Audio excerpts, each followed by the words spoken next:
Also available to D-cint is the Percival versus Ladiva matchup, which D-cint's gonna have a lot of experience in. We just played it. It was a pretty grueling set. I did actually win this time. It was a run back from last week. Good job. Yeah. So good warm up for D-cint at least. I think you're gonna need it against someone like Teiga. I would say you're leveling up to the more experienced and definitely better Percival. Oh no. Yeah. But D-cint doesn't seem to mind. Yeah, can't be bothered. That master rank sigil is there, but there's nothing you can do about it. Oh, careful! I mean, I think alive actually because of the range. Actually, full animation. Ladiva life might be dead. I don't know. Yeah, that was raw too. Yeah. Throwing up flames. Is that really that much damage by itself? So what happened there was you didn't get full charge before the animation because it pushes them out. So Percival players have to kind of make a hard decision there between full charge and then getting bad Oki, or keeping them close and getting better Oki, but maybe slightly less damage. Oh, tried to roll, they got clipped by the fireball. Yeah, see, that's the fireball in action. Oh, it didn't have the cooldown that he wanted, so D-cint loses the punish, and now gets punished hard with punish, I think it was, from Teiga. That's one of the situations where I wonder if the airborne counter hit combos, a little more fluency with that could get you a big punish that you're more ready for. He actually challenged with a button after the block headbutt. Wow, there's another one. If you hear that sound cue, if you have the sound on, you can hear the ding every time Ladiva goes for the U grab. And I think Teiga knows this pretty well. Yeah, I feel like this is kind of one of those games where base another one. Yep. Yeah, I'm playing a lot of damage, but I don't think that'll be it. The Yoki here is kind of weak. It's just immediate attack, nothing more. And that's yeah, but no punish here. It's a safe super. Did you go? What? No. Wow, I've never seen that. That's the only way you're able to punish the Percival super SSBA. And dodging it right at the end is exactly what D-cint needed. Just sweep there would have been everything. But that trade almost left it too. Very good.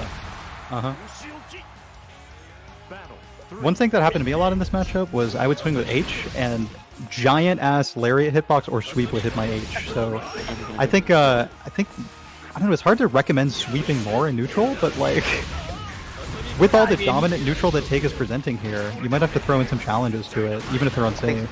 Well, I mean, Ladiva does get a big reward for sweeping. Yeah, exactly. So it's not completely not worth it. Yeah, I mean, first sweep is super fast too. It's a button with a lot of utility up front and a lot of reward in the back. A lot of range as well. Looking for another reversal there. Doesn't find it. It does find the front end of the sword, unfortunately. Oh, never mind. Ladiva life. Monkey, be careful over there. Basically pixel life now. Yeah, this is scary. I tried to roll through that. Yeah, you know what though? He's been going to that habit of using the roll, like kind of like a KOF roll, but it doesn't work the same way. King of Fighters, you can roll through anything except throws. This game, you can't roll through low attacks. Yeah, and Firewall counts as an attack on the ground.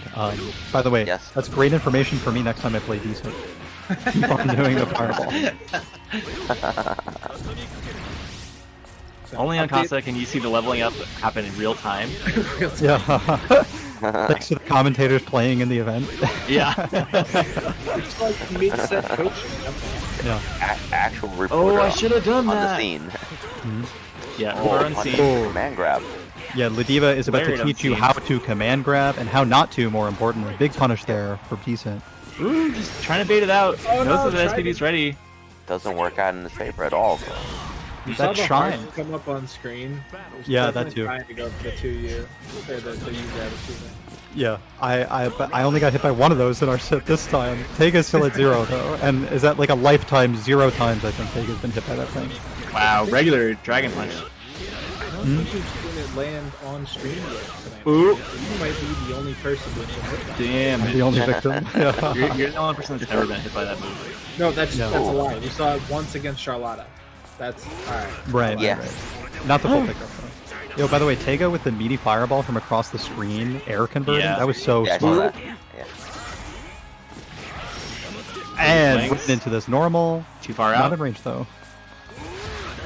That's damage. Never mind. No. Wow. No. Now Ladiva's dead. That was an unfortunate drop. I really think any combo into super there probably would have killed for D-cint too. Instead of Teiga getting the kill, taking full advantage of the mistake. That's unfortunate. You gotta shake that off. Unfortunate drop. Yeah, you definitely have to shake one like that off. I wonder, like, how do you... These conversions for Ladiva are so important, but reproducing the exact scenarios where they hit is difficult. You have to be super flexible and experienced, and I think that's just something that's going to come with time for D-cint. Finding the special set go off where you need them to, like, I think that command grab came out, but D-cint needed the EX version of it or something. Ooh, go to the reset, and then after the reset, go to the bait. But yeah, Teiga not falling for any of that. Yeah, we'll take two in a row. Web mid-screen there, right? Looks at the Dragon Punch, doesn't find it. So Teiga's completely off that reversal, off of headbutt now that D-cint was baiting out, getting a lot of mileage off of. You could tell the adaptation was really quick, and like Teiga, if he's going to use the EXD piece, he's gonna find a different spot for it. I want to check this, Jordan. Okay. So we are closing out the central set here, Teiga versus D-cint. D-cint, I don't know. Do you think D-cint? How do I know? I feel like there's the punch. Yeah. What did you think we needed to see for D-cint this set to maybe make it a little bit closer? I guess was my question.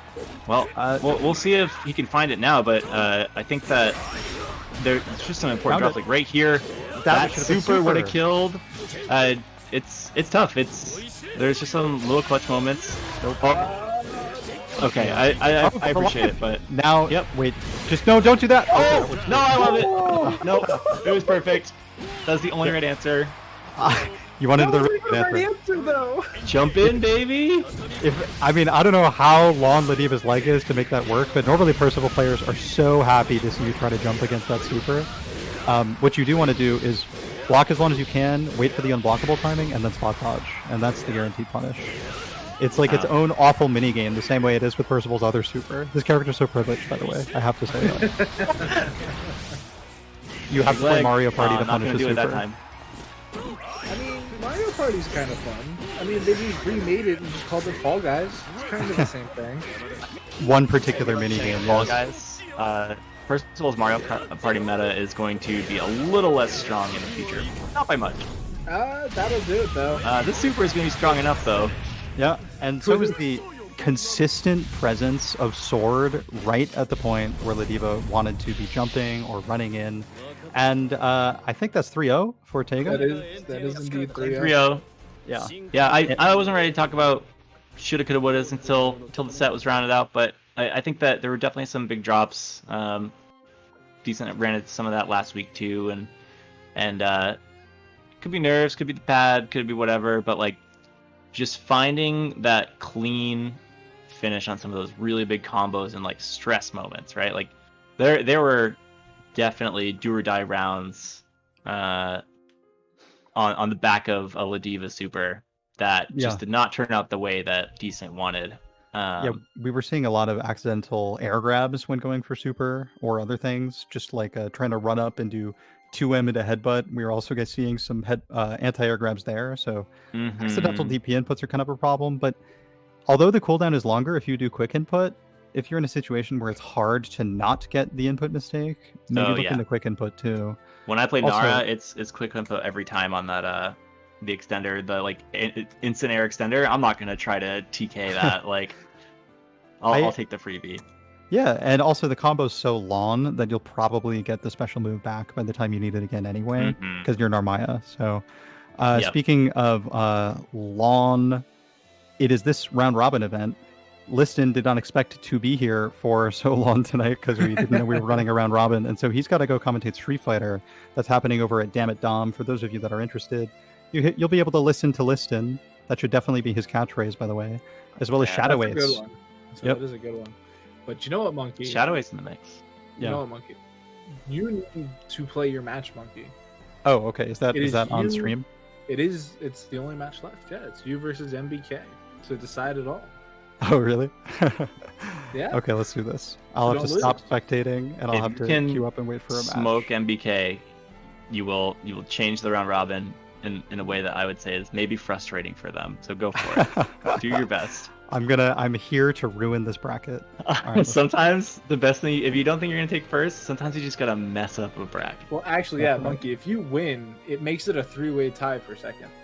Let's go. All right. I don't know if you're gonna commentate while you're playing, but I wouldn't. I sure wouldn't. Because I think MBK is real good at this game. So focus. Wait, so hold on. Does it actually make it a 3-way tie? Because I'm looking Unmute at me, coward. I have no idea. I haven't looked at the standings for a moment. I think that it all depends on how we grade it out. Yeah, I was gonna say, well, it's challenge. So it's Teiga 4-0 with 12 points, MBK 2-1 with 6 points, Zerom 2-2 with 8 points,